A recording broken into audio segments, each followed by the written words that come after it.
अस्सलाम वालेकुम रहमतुल्लाह। थोड़ा जिहा नेड़े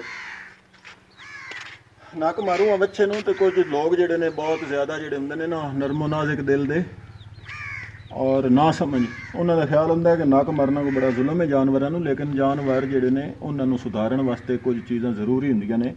और ये नक मारनी इंज हुंदा है जिवें औरतां दा नक सींदियां ने औरतां अपना या कंन छवा लैंदियां ने जेवर पाउण वास्ते। इन्नी एक तकलीफ हुंदी है। सिर्फ करना यह हुंदा है कि वंगा मार लै अच्छी तरह, उदू दिखा दो वंगा अगले पैरां नूं और अच्छी तरह उसनूं काबू कर लिया। अच्छी तरह काबू करन तो बाद तुसीं नक मारोगे, सूआ जिहड़ा है उसकी नोक अगों तेज़ होवे, ठीक है। और यह वाण है जिहदे नाल मंजियां उणीदियां ने, इस नाल जरा रस्ता रुस्ता जल्दी बन जांदा विच, ठीक है।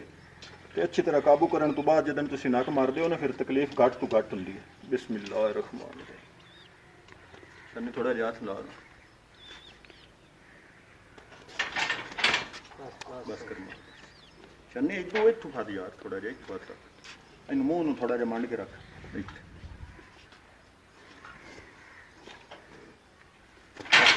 बस दिखा तुसीं ना अड्डी च मरिया नहीं इत्थे मंड के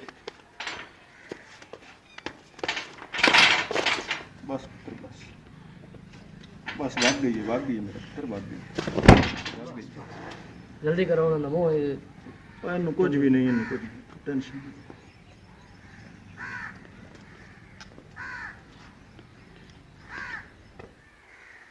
कपड़ा उतार, कपड़ा जल्दी।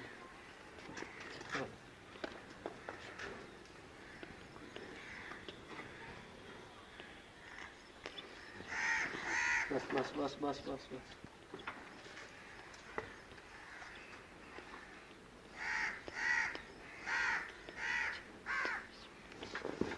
बस मेरा पुत्र आप ही औखा पे हमने, मेरा कोई नहीं कसूर।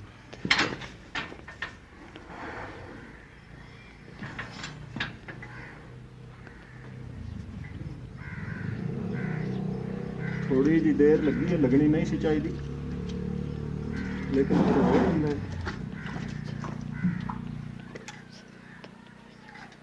चलो वो करो ध्यान ना दिखा चौन की बैठे लगी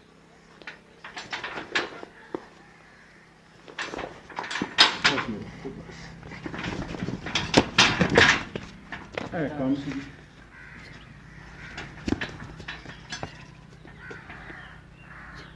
रहते बड़ा शेख लो रहते शेख लो।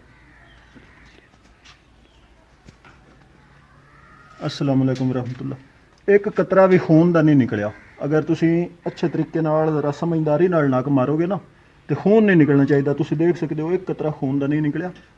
हल्की जी तकलीफ तो फिर होनी सी, और भी जानवर है, समझदा नहीं है कि मैं थोड़ा जिहा खलो जावां तो बच जावांगा, लेकिन नक अलहमदुलिल्लाह बिल्कुल ठीक वग गई है। तो नक मारन विच कोई ऐब नहीं हुंदा, कोई जुल्म नहीं हुंदा। मुफ्ती हज़रात फतवे जारी ना करे। वस्सलाम।